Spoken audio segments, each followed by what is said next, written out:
This videotape was made on the occasion of a lecture given by Milton Resnick at San Jose State University, California in October of 1983.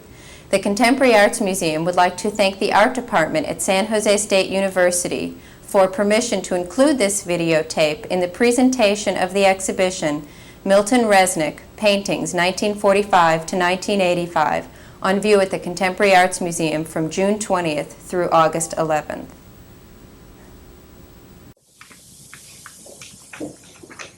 If I forget or don't get to it, I have something I call sustaining emotion that might explain these paintings here. And I probably won't get to it. Anyway, I'll begin by telling you that you probably don't see what I do. There's no lines, shapes. And there isn't much color. So you could take for granted I'm not interested in those things. But you do see paint, and I like paint, and I think it does a lot of things that I don't really understand too well. And, but I notice, I keep seeing things that seem interesting, and I wonder why I can't do them, but the brush doesn't. And so I think, well, maybe the brush is better than what I want to do. You understand? So I think it's a relief not to have to use my brain because I don't really like it. I met a man years ago who I don't really know his standing in the world of philosophy, but he was a philosopher and he had some kind of reputation as a teacher and philosopher. And he used to hang around this club that Fred mentioned. And you wonder why, because he certainly didn't look like an artist, and you don't know what he looked like, except that he was always kind of looking as if he's listening, and we thought, what's he listening to? I don't know what we're saying to begin with.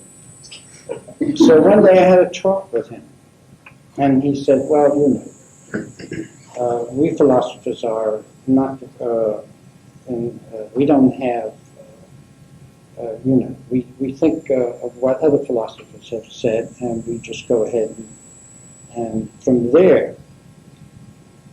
And so we're just using ideas and reworking them.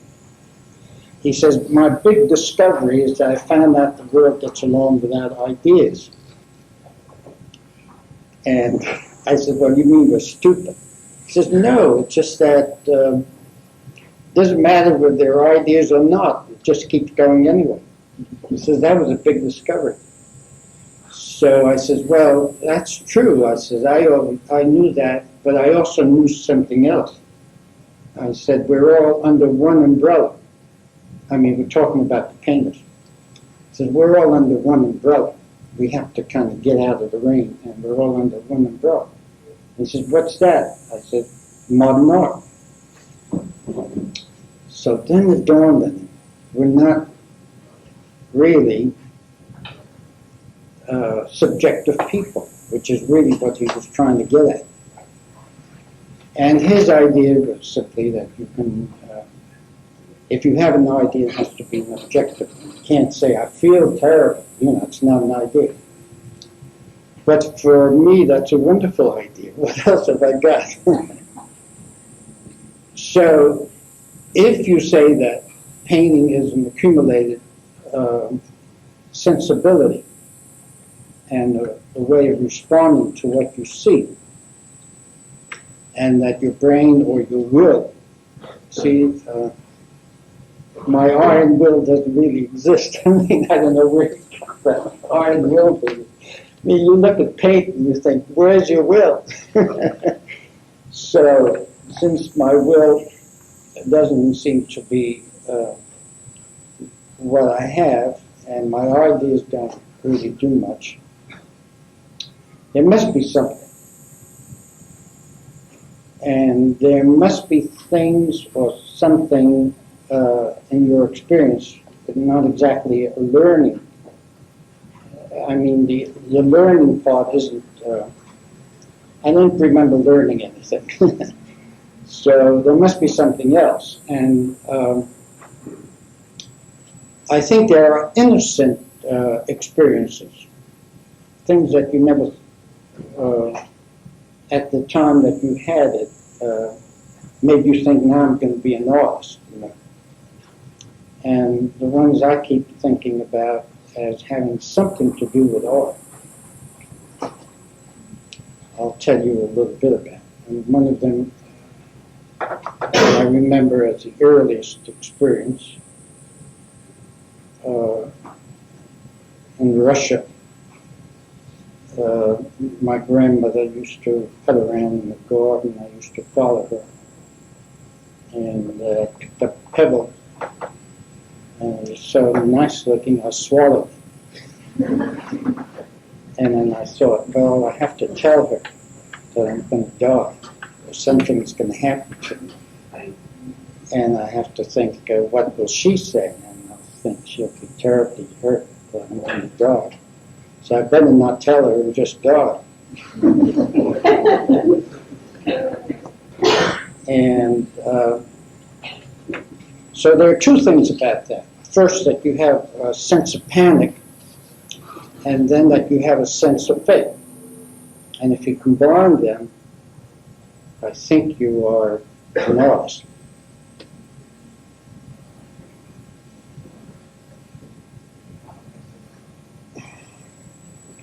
There's another little incident that's very innocent and meaningful to me. When we left Russia, it was very bad, revolution, and very hard. And when we got across to Romania, we had to wait for papers. And since my family had some connections, I don't understand it too well. Their name, my mother's name, family name was Resnick, which is Miller. And in Bucharest, outside of Bucharest, we stayed with Millers, a family who had a mill and a kind of peasant house. And we rented half the house. And there was a boy my age who played tricks on me. But I adored him, but he played terrible tricks on me. And I won't tell you all the tricks, but there's one thing that's important. He was on a horse, and he had a sack of flour that he was going to bring some. And he said, "You want to come?" And I said, "Yes." So he got me where I could climb on something and get on a horse. And off we went. And I realized that I'm sitting on the bone. And that I can't get away from him. And that I knew he knew that. And I knew that it was up to me to endure it. And I wondered how much of it I can endure. And I do remember going past a slaughterhouse where the smell was just horrible. And I had to endure that. And then we came to a farmhouse, and the man came out, and he took the flour off the horse.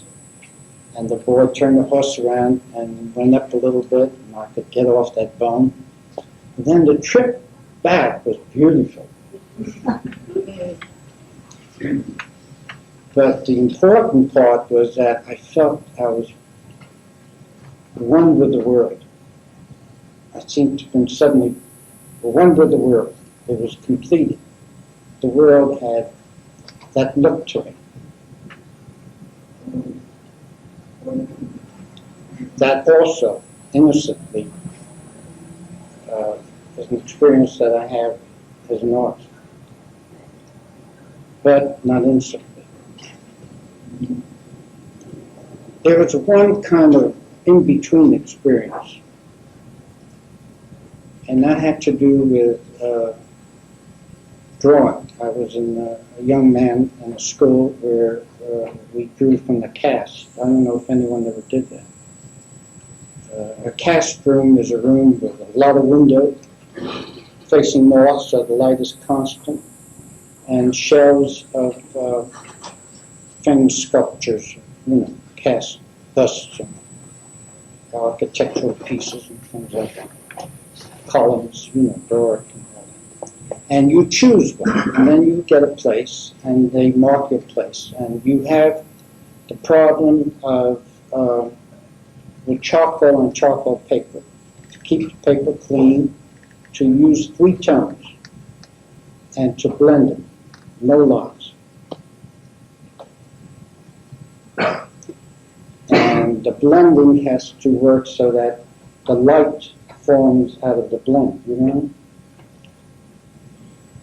Now, if you do something wrong and the teacher comes by, and he was an old man with a smock down to his, and he's a short man, and smock, because I remember him was small, his smock went right down to his shoes, and if you did something he felt hopeless, he would pick the paper high up in the air and slowly tear it. So even if you did look up, you could hear it. and so there's the fate. There's the panic. You're working with the panic of having that paper, right?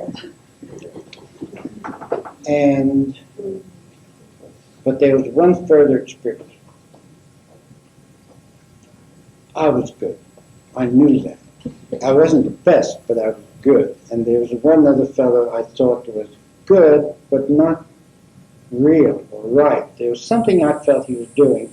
It was a little tricky, and I knew somehow, But it was really a way of knowing and judging how you stood among these boys by what you see. And wondering. And also, the test was that how can you get through without having a terrible experience? And one day I remember working, and I was maybe a little too much into what I was doing, and not enough, caution. And it seemed to me as if suddenly something happened that I didn't understand. There was a shift. It was as if the paper, the drawing kind of sunk into the paper, and it was so astonishing that my heart started beating, and I looked around wildly to see where the teacher was because I thought I ruined it. And then when I got back my courage to look a little bit more, I didn't see anything wrong, but I did experience something. That's another one of those innocent experiences.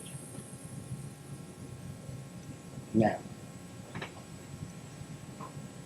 what modern art meant to us in the 30s was that we received from overseas a package called Mon. It looked like all kinds of things. And there was some vague language about form, space. I don't know what else. It was just silly language. It meant nothing except you can talk your head off. You had the isms, you had what someone called form, but then they said Cézanne form, this form. I mean Cézanne or Picasso or whatever. And then there was something called big form. There was distortion. There was feeling and thinking, and the kind of formula about how much thinking, how much feeling, and a feeling of inadequacy. You just really didn't know how to feel about yourself. You really didn't know how to judge yourself, and for that matter, how to judge anybody else. Because all that was important didn't seem to be local. It seemed to be very far. And we didn't know what they looked like. And we didn't know how much coffee they drank. We didn't know anything. We just looked at those reproductions of famous art and went wherever we could see it in galleries, and it was just a huge puzzle. Couldn't make it out. Couldn't understand it. There was a terrific painting of Leger called The City, and I think it's now in Philadelphia. It used to be in New York, and a collection called, what was that collection of Cubist? Phillips? No, The Annenberg? no. In Philadelphia? It's now in Philadelphia, in the museum there, but it used to be in New York. It's a Cubist collection. At any rate, it was a wonderful show. We used to go to see it, and then we'd sit in the park and talk about it. But this painting of Leger was a painting that you felt was painted in New York, but it was painted in Paris. Now, how did Leger paint New York and Paris? It was a big puzzle. And it took me a long time to understand it.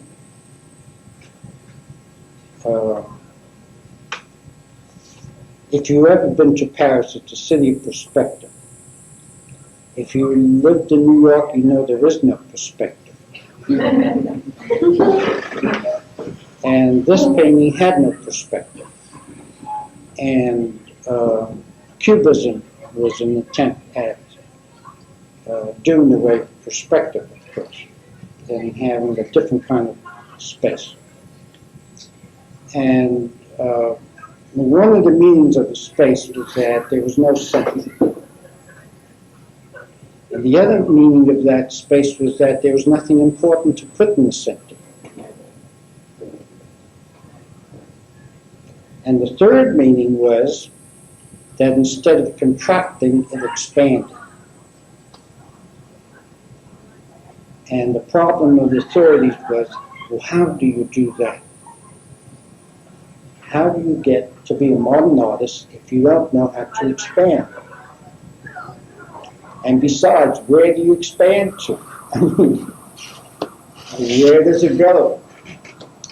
And people saw all kinds of, I think Gorky's idea was a very good one. He says, the expansion should be when you go, and you stay there.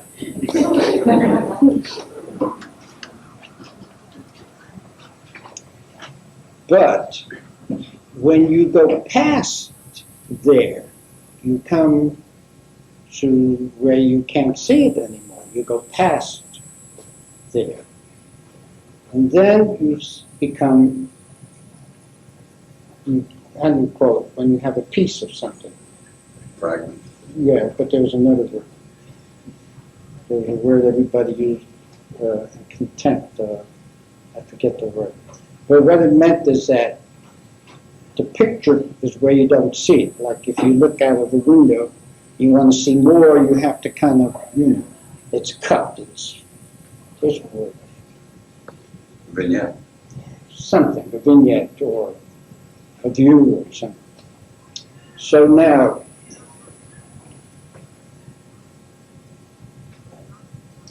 that's where you separate. People who stay where you see it and people who say, if I'm going to expand, I'm going to make it big. And then they go way out. So if you want examples, you probably can think of them for yourself. The other problem was that color. Modern art said use color. And that also said, well, you can't do that if you draw. If you draw, you divide. And if you divide, you have to find a thing. And that thing has to look, has to be something. How do you do a thing? How do you do this and not that? So drawing means tones, and color has to eliminate tone. So giving up drawing and giving up for color means that you have a different expression. And that meant different things to different people. Artists felt on either side of that pressure. You either, say, lean towards more expressive art, which meant kind of object drawing, or you go towards another one which was flatter and emptier and more color. So if you wanted more color, you become more empty. It's true, isn't it? So I needed something for my heart. I didn't have that cold feeling about art. I had to be pumping. So it was very hard for me to give up drawing, although I felt to be a modern artist, you have to be. So then I said, well, I don't have to draw too good. And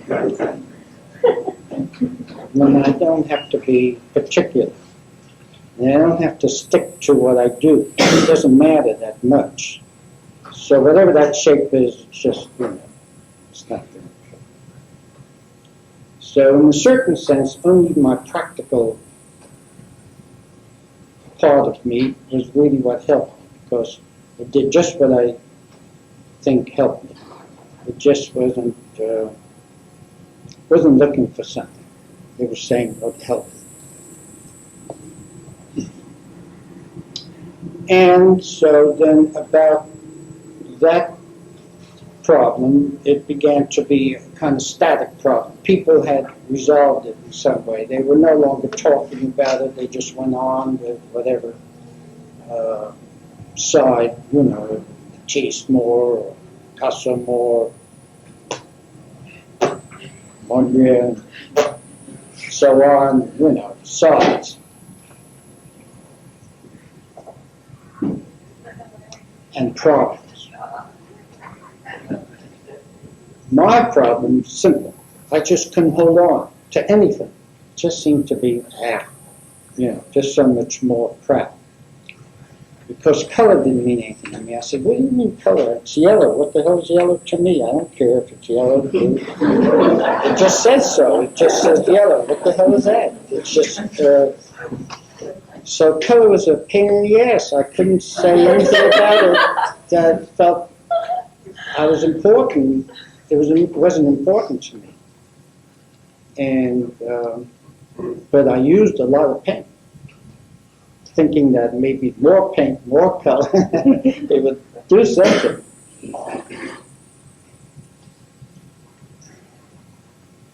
Well, you can see now, I've already hinted you at something in my character. So you can see that pretty soon color was just nothing. But there was still paint. So I got interested in that. I said, paint, that's paint. Good, fine, what does that do? So then how do you apply it to paint? I mean, what does your mind tell you about paint? You take a brush, you put it there, and you say, nothing. Which suited me very well. I didn't want it to be anything. As a matter of fact, what troubled me for a long time was that there was always something there that I didn't want. And I thought, where did that come from? I said, here. Must be something there that puts it there. And I said, how do you get to that?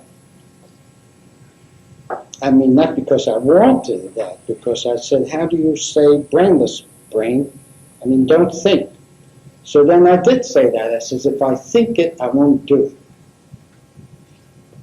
Now that's pretty good, huh? That's very good thinking.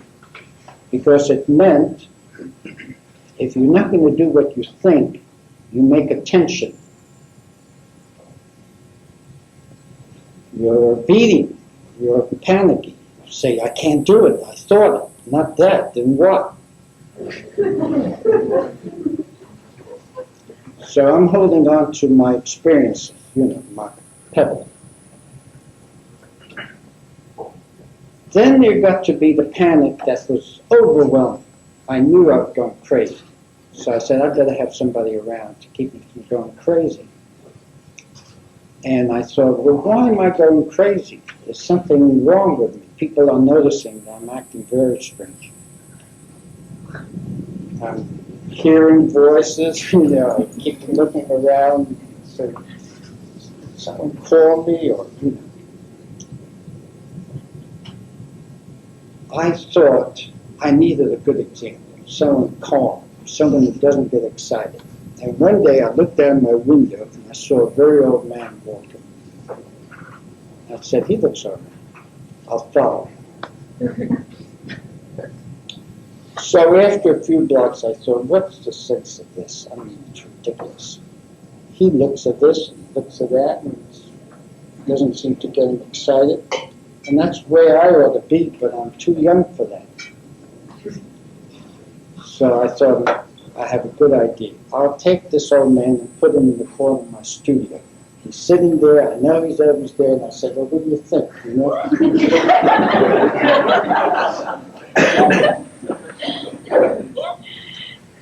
Because I know what he would think, you understand? So I really don't need him. I just leave him in the corner.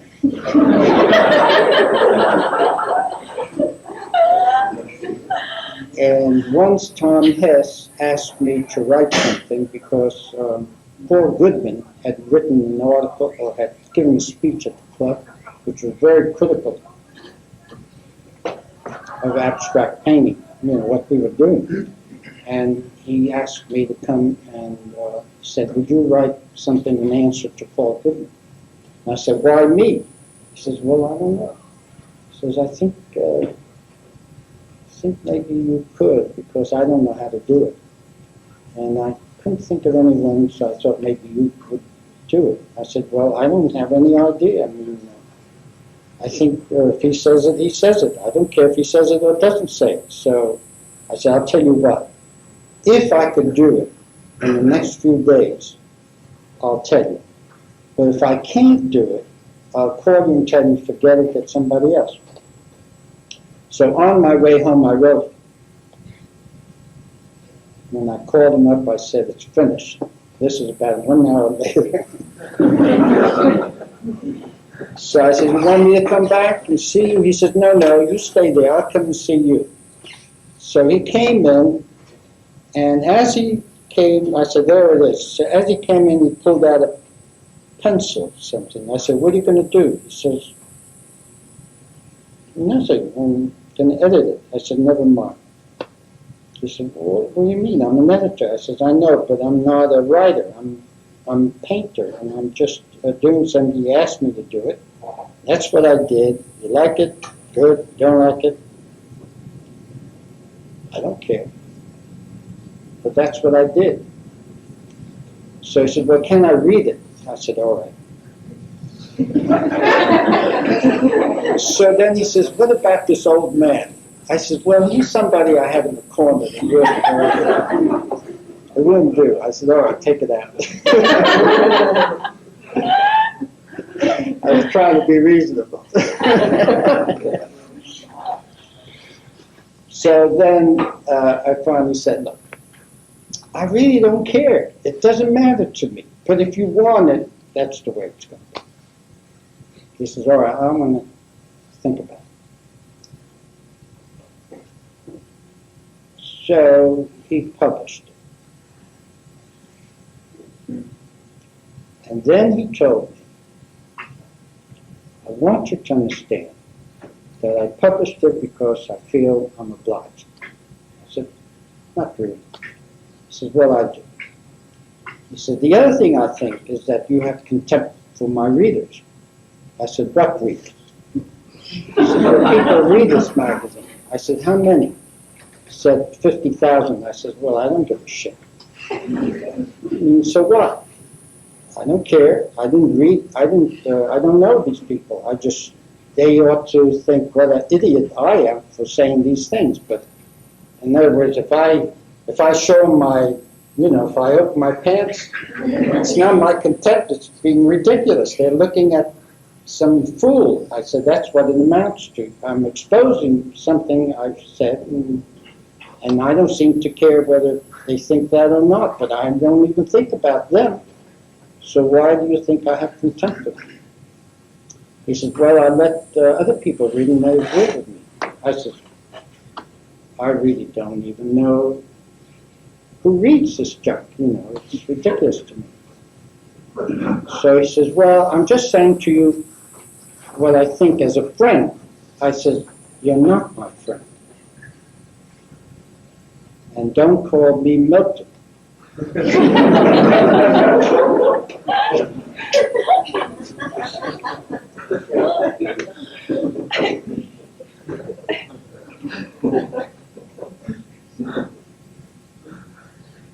Tell you the truth, I was a little crazy.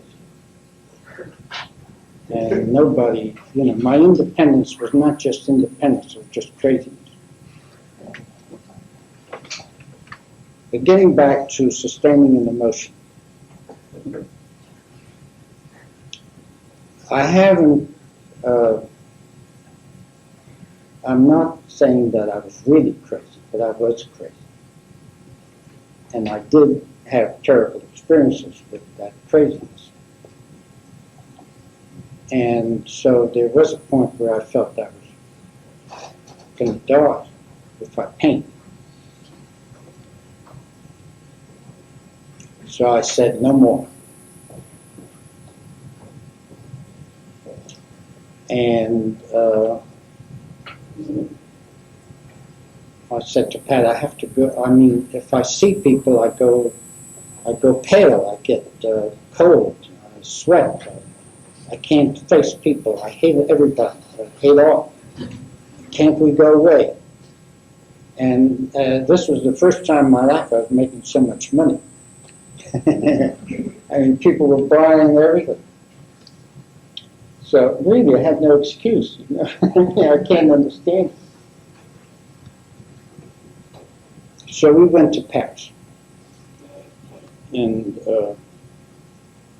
we stayed there about 3-4 months, and I could tell she was suffering. I'd wake up and she'd have tears running down her face. She was scared. And I said, all right, we better get back. And when I came back, I said, well, I can simply say to people, I don't paint. I'm not interested in painting, and I don't want to talk about it.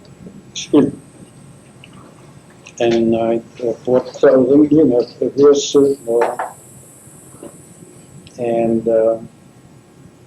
but then I found I had nothing to do. And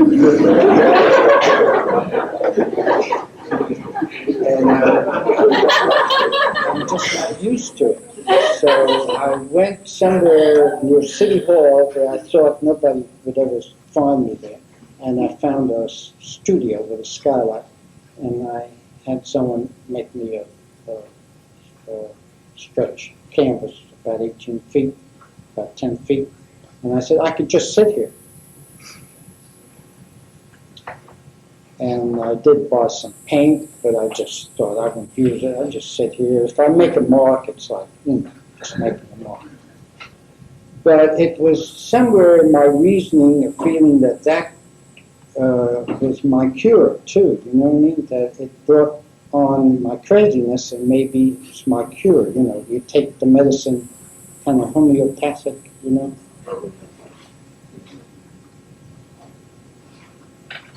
Well, I now and then out of, bored, would put some paint on. And for some reason, you all paint or somehow know enough to know that if you buy white, you get much more for the same money as any color, right? So after I used up a lot of cadmiums for no good reason, it seemed to me a waste. So I said, I'll just waste white. So the painting got to be white. But it began to do something that I didn't expect. It kind of put me into a trance. It seemed to me that my pain, which I had inside, was a kind of a lever that I could hook myself on that pain and be off the ground, be off the floor. I'm like floating and being sustained by this pain.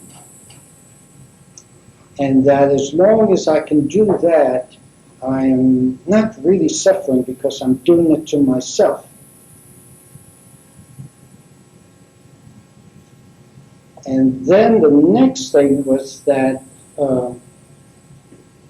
if I put paint on that canvas and it stayed, then I thought, well, that's good, I like that, or at least it seems as if I feel right about it. And if I did something and the paint went away, which I should have felt grateful for, I didn't like it. Interesting. So I thought, well, maybe the cure is paint. So then I thought, well, all right.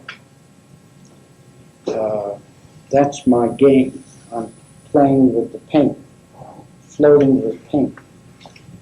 And the picture is beginning to get to be useful for that purpose. And I bought more paint and more paint. And I used to think if I took my eyes off the picture, I would lose it. I would fall. You know what I mean? I would lose my balance. I would just start to fall. So I used to open up a tube of paint, or I'd leave the cover on it and loosen up the back, and I'd stamp on it. And then the paint would be on the floor, and I would reach down there and use it. And then I think about 500 tubes of paint. And that seemed to be, something I had to do. And I began to do a lot of crying too. Tears would be flowing, and I thought that was all right. But I didn't like to be in public. And sometimes I'd take a bus from City Hall to where I lived, and the tears would start coming. And I'd get off the bus and walk among the Bowery people. I think they don't care.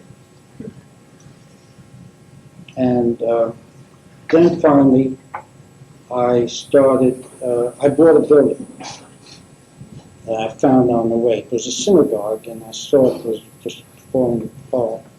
And I found someone who owned it, and I bought it. And I saw it really complicated. I thought, maybe I'll find something there if I just walk around this big building, this high ceiling, balcony full of ladies. I don't know. It also reminded me of French studio.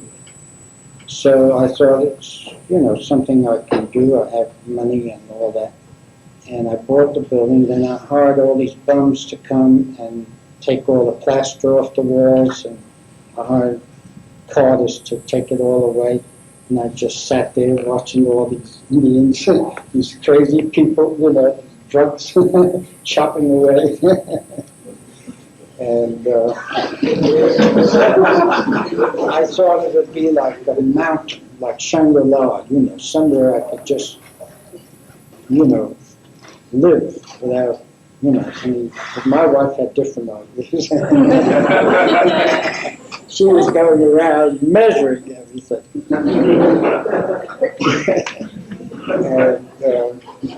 And so then she built a model out of cardboard that she would like the building to be like. And I thought it was a very good idea. I said, how do you do it?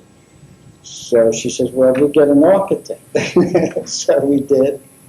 And money started pouring. I mean, it was expensive to do all that.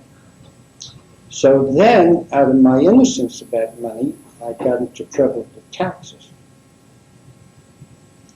And I went to Howard Weiss and explained that I owe the government $10,000 and I don't have it. And would he let me have it? And he said, well, no, you're no longer an artist and you don't paint anymore, and I have people I can help, and I think I ought to help people with paint. So I said, you mean if I don't know why I'm telling you. I'll tell you, though, the important thing.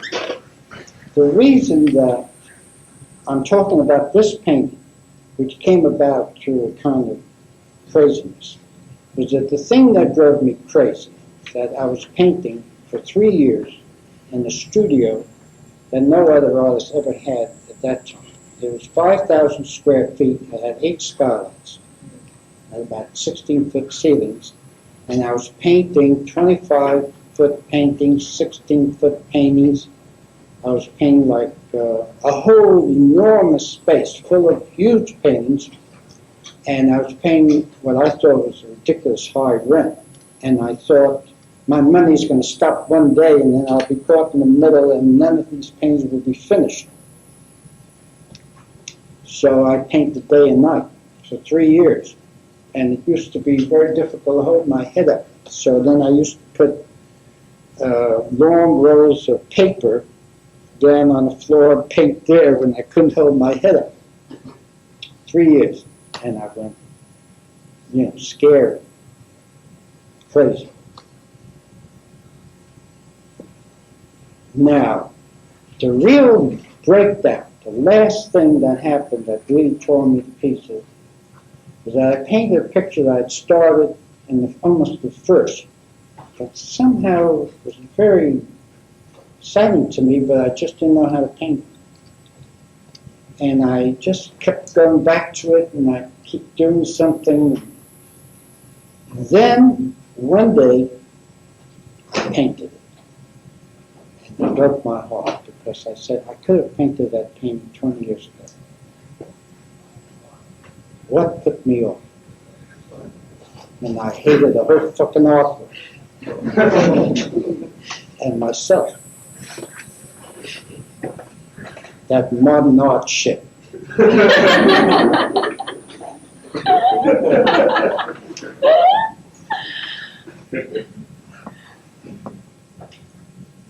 And that's, wasted life.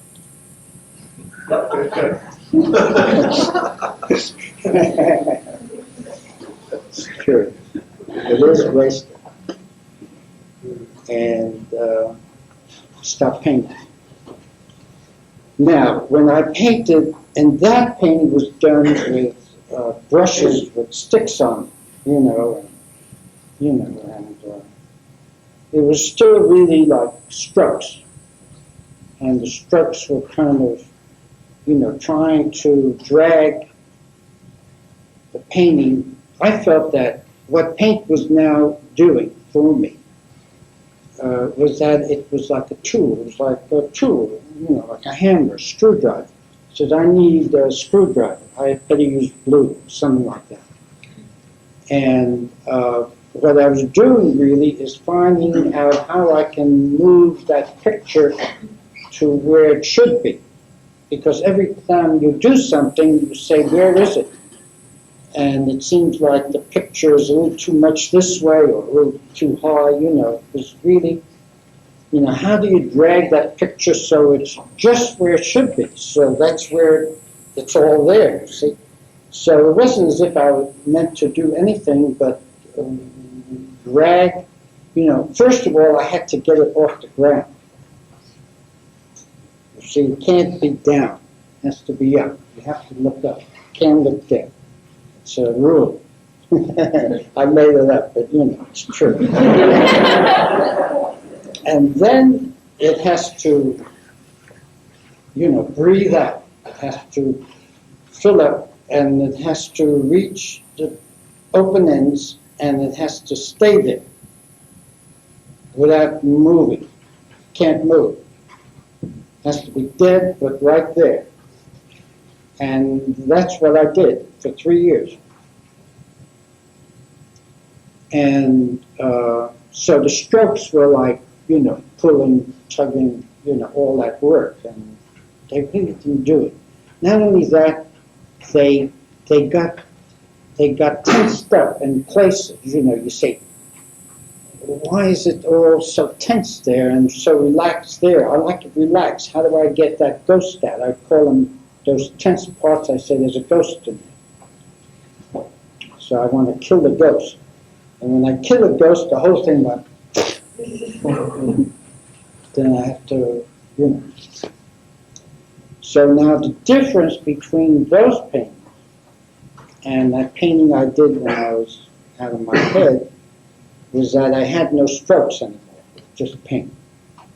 Blue, blue, blue, just some kind of breathing stuff that was as mad as I was. So now I have this painting, and I owe Howard Wise $10,000. And I have to have a show in the year. That's what I promised him. Did I tell you that? I said I'd give him a show if he'd let me have $10,000. So now I have to have a show. And the tears would flow all day. I'd paint, tears would come, paint. And at the end of the year, I really didn't have enough paintings. So I said, what the hell do I care? I'll put in that crazy painting too.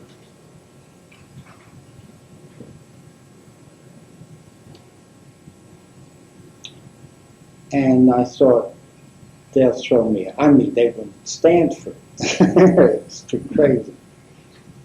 So it was very heavy, about 300-400 pounds. And it took quite a few men to re-stretch it. It was rolled up, you know. You can't get an 18-foot.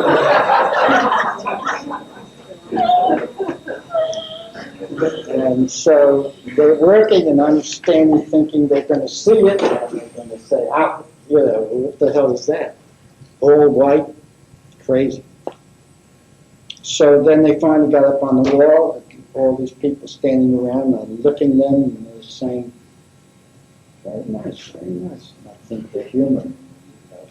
They don't want to admit that, you know. So I thought, you know. Anyway, I began to take a little more heart. I said, it really doesn't matter. And I was already thinking that I'm going to quit painting anyway, so what do I care? It surprised me very much that somehow there was a feeling, good feeling, that people had some strange feeling about it.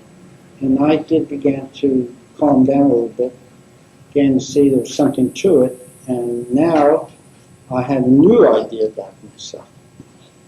You got to have an emotion and sustain it. Because the one thing you do when you do a big painting is that you can't really see it.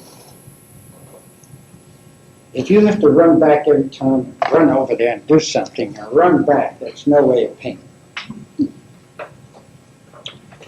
And I had already understood enough about painting to know that there's a peripheral vision which is much more important than what you know, there's nobody there.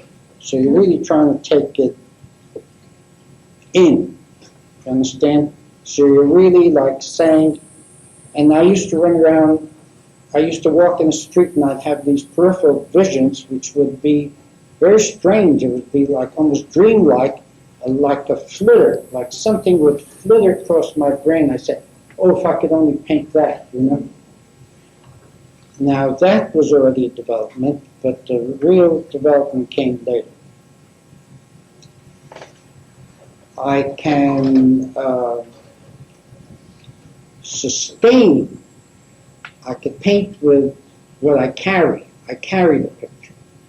It was no longer really that paint, it was that I carried the picture. In other words, if I see someone, like someone I know, well then if someone sticks, you know, if someone leaves a shoe, I say, oh, that's somebody's shoe. I know the person. You know what I mean? You get that, don't you? So that's the way those paintings were. I just needed something to recognize, and I said, oh, yes, I know that picture. But how do you do that picture? You can't imitate the shoe and make hair or something, you know what I mean? You understand? You can't really imitate what you recognize. It won't work. So you have to carry the picture. It's like a feeling you have about somebody. You know it, and you say, oh, you know, where is he? You know, where is somebody you know? Or if you see him, or he, you know, you want to know more about him. You know, what is he really like? You know what I mean? So that's what I work with, recognition and sustaining the emotion. So now you know what those pictures are like, don't you? Really? Not so easy. But giving you a sense that